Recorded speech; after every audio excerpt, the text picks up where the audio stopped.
تھوڑی دیر تک انشاءاللہ مراقبہ کریں گے.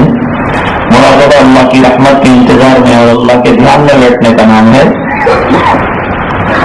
آنکھیں بند ہو, جسم میں نقل و حرکت نہ ہو, اور سر کو دل کی طرف جہاں اللہ نظر لگاتے ہیں, دائیں ہاتھ کی طرف سینے سے 2 انگل نیچے تیر ہے, اس کی طرف ذرا سا جھکا کے رکھا جائے. مراقبہ صرف تصور کا نام ہے. تصور لگاتار یہ کرنا ہے کہ اللہ کی رحمت برس رہی ہے اور میرے دل میں سما رہی ہے اور میرا دل اللہ اللہ اللہ کر رہا ہے. اس لگاتار تصور کا فائدہ کیا ہے؟ اس کا فائدہ یہ ہے کہ اللہ کا دھیان نصیب ہو جائے گا. جب اللہ کا دھیان نصیب ہوگا تو 2 فائدے ہوں گے. ایک تو یہ کہ جتنے گناہ ہوتے ہیں اللہ سے بے دھیان ہونے کی وجہ سے ہوتے ہیں. دوسرا یہ ہے کہ جب اللہ کا دھیان نصیب ہوتا ہے تو اللہ عبادت کا ذوق شوق دیتے ہیں, اور عبادت بنتی ہے, اس کی حقیقت اللہ تعالیٰ دیتے ہیں. تو دونوں فائدوں کی ضرورت ہے. ہم کو گناہ سے بچنا بھی ہے, طاعات کی طرف آنا بھی ہے. مراقبہ مقصود نہیں ہے, مقصود تک پہنچنے کا وسیلہ ہے, لیکن وسیلوں کا اتنا ہی احترام ضروری ہے جتنا کہ مقصد کا. اور سے تھوڑی دیر تک انشاءاللہ مراقبہ کریں گے. اللہ کی رحمت برس رہی ہے, دل میں سما رہی ہے, دل کہہ رہا ہے اللہ اللہ اللہ.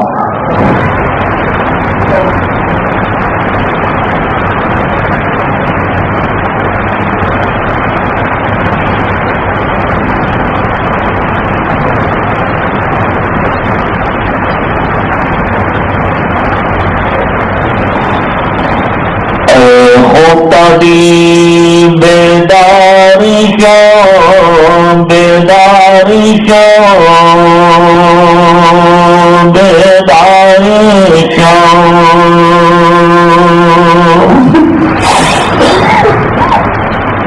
غفلت میں ڈوبے ہوئے دل جگ جا.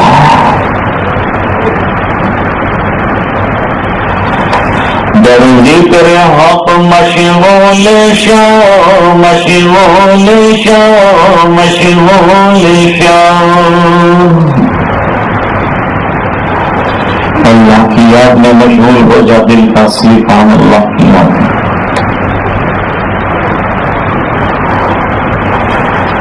عزیزو دوستو یارو یہ دنیا دار پانی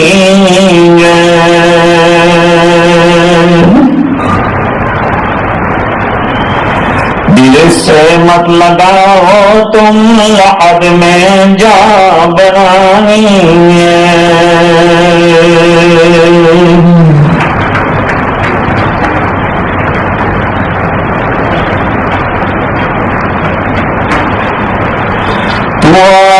بنگڑے تاک فسال اللہ کے دنیا میں,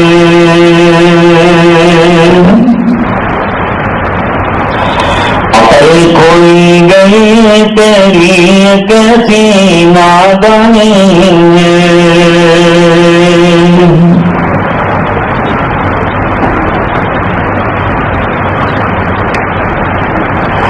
کس سے مانگے کہاں جائے, کس سے کہیں, اور دنیا میں حاجت روا کون ہے.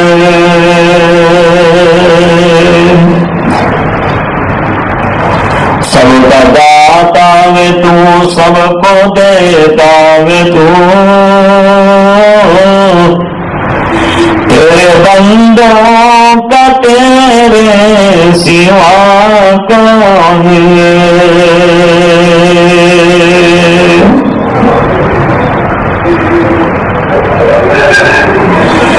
کون مقبول ہے, کون مردود ہے,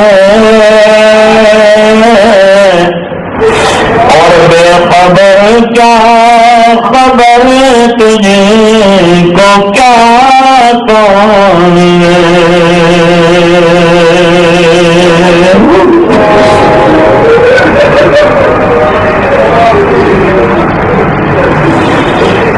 جب تلیں گے عمل سب کے میزان پر،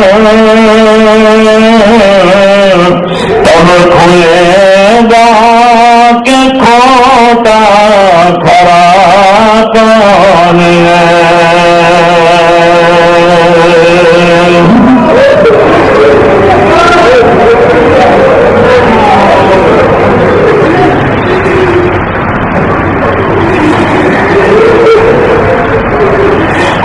اولیاء تیرے محتاج ہیں رب کل، تیرے بندے ہیں سب انبیاء اور رسول، ان کی عزت کا باعث ہے نسبت تیری، ان کی پہچان تیرے سوا کون ہے۔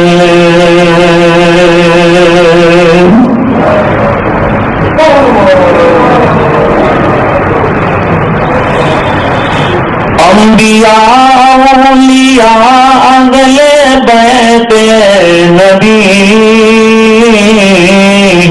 اور تابعین و صحابہ پہ جب بنی،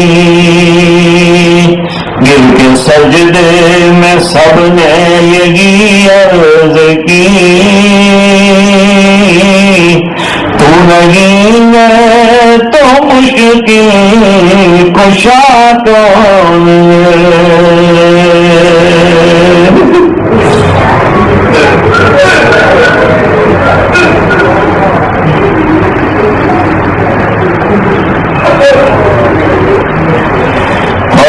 مخمل پہ سونے والوں جا کے مٹی میں سونا پڑے گا،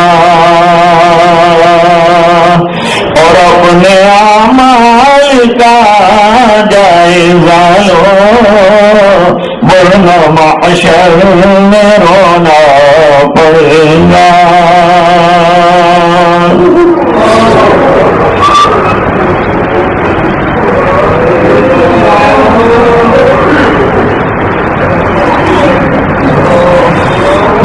میں یہ ضرور سوچنا چاہیے کہ آج تو اپنے اختیار سے میں نے آنکھیں بند کر دی، ایک دن وہ بھی زندگی میں آئے گا جب اپنا اختیار زندگی سے ختم ہو جائے گا، کوئی میری آنکھ بند کرے گا۔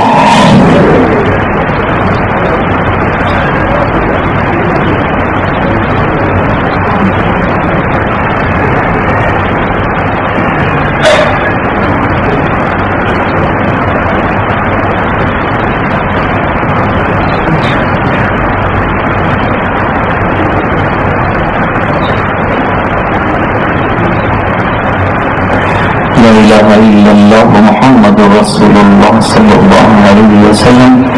اللہم صلی علی سیدنا محمد وعلی آل سیدنا محمد وبارک وسلم، صلاۃ تنجینا بها من جمیع الاحوال والآفات، تقضی لنا بها جمیع الحاجات، تطہرنا بها من جمیع السیئات، ترفعنا بها عندك اعلی الدرجات، تبلغنا بها أقصى الغايات من جميع الخيرات في الحياة وبعد الممات، إنك على كل شيء قدير۔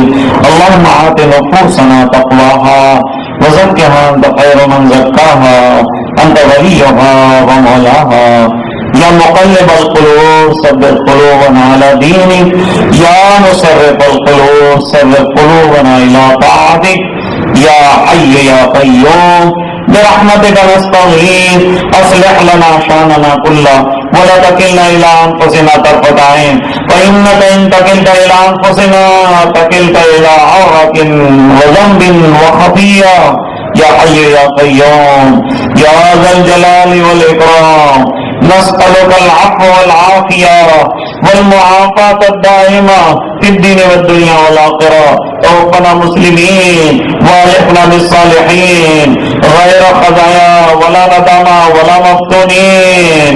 اللهم ارحمنا بترك المعاصي أبدا ما أبقيتنا، وارحمنا أن نتكلم ما لا يعنينا، وارزقنا حسن النظر فيما يرضيك عنا اللهم زينا بزينة الإيمان واجعلنا هداة مهتدين اے اللہ ہمارے گناہوں کو معاف فرما، اے اللہ ہماری کوتاہیوں سے درگزر فرما، اے اللہ بہت بڑے مجرم ہیں، اے اللہ بہت بڑے پاپی ہیں، اے اللہ بہت بڑے خطا کار ہیں، اے اللہ بہت بڑے ریاکار ہیں، اے اللہ بہت بڑے ریاکار ہیں، اے اللہ بہت بڑے خطا کار ہیں، اے اللہ بہت بڑے گناہگار ہیں، اے اللہ پھر بھی تیرے رحمتوں کے امیدوار ہیں، پھر بھی تیری مغفرت کے خاصگار ہیں، اے اللہ کرم کی بھیک دے دے، اے اللہ مغفرت کے فیصلے فرما دے، اللہ رحم کے معاملے فرما دے، اے الہ العالمین اگر تیرے دروازے سے نکال دیے گئے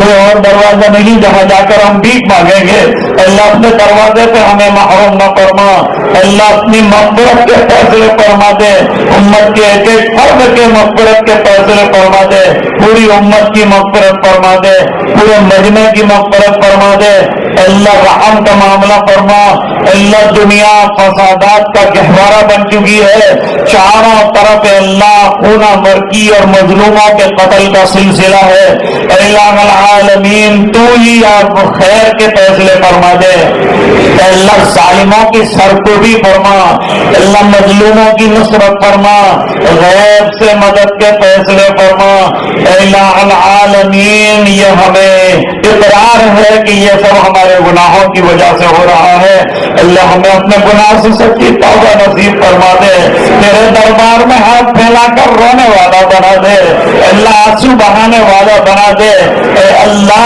تو ہم سے راضی اور خوش ہو جا، اللہ آج تو ناراض ہے تو یہ حالات ہم پر آئے ہوئے ہیں، اللہ ہم نے گناہ کر کر کے تجھے ناراض کر دیا، تیری نعمتوں کا سلسلہ بند نہیں ہوا، ہماری نافرمانیوں کا سلسلہ ختم نہیں ہوا، اللہ تیرا کتنا کرم ہے، ہم ناشکری کرتے گئے تو دیتا چلا گیا، ہم نافرمانیاں کرتے گئے تو احسان کرتا چلا گیا، اے اللہ ہماری ناشکریوں کو معاف کر دے، نافرمانیوں کو درگزر فرما دے، حکم آدمیوں کو اللہ معاف فرما دے، اللہ ہمیں اپنا سچا بندہ بنا دے، 100% دیندار بنا دے، ایماندار بنا دے، اے اللہ نمازی بنا دے، اے اللہ با جماعت نماز پڑھنے والا بنا دے، مسجدوں کو آباد فرما دے، قرآن کریم کے ایک ایک حرف کا عشق عطا فرما دے، پیار عطا فرما دے، اے اللہ اس کے سلسلے کی جہاں جہاں جو خدمتیں ہو رہی ہیں اپنے فضل سے اسے منظور فرما لے،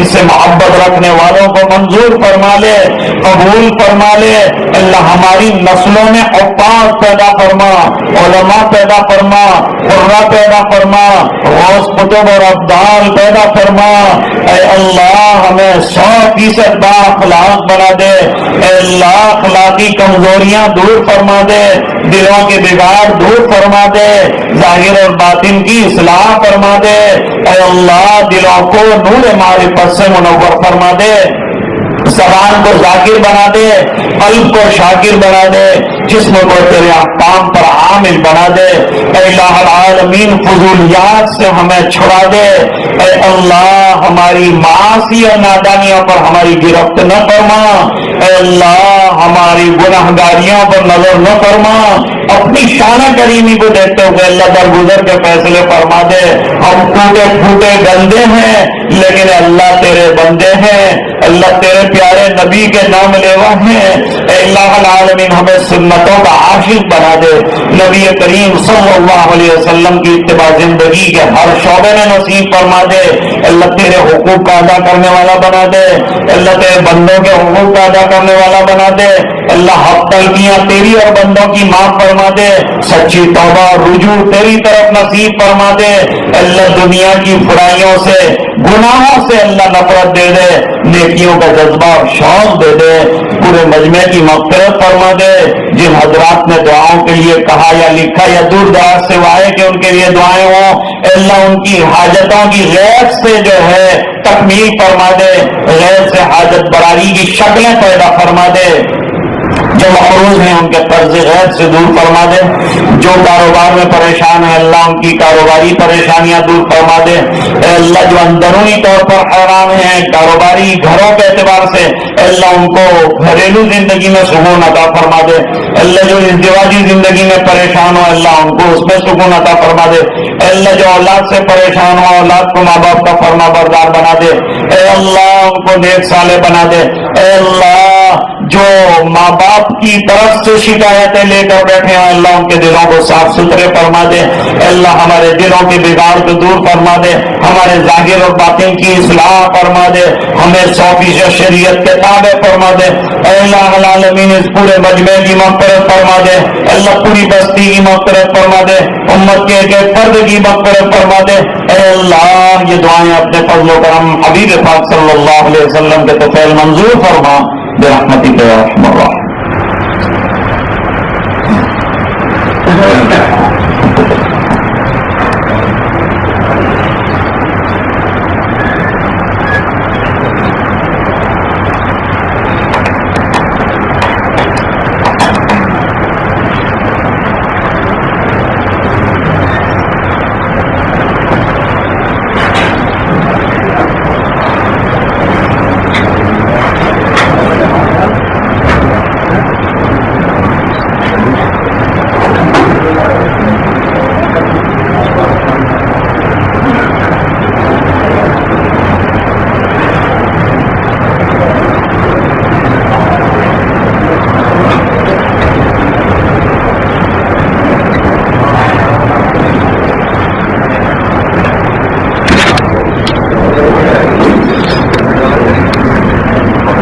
مل گیا میں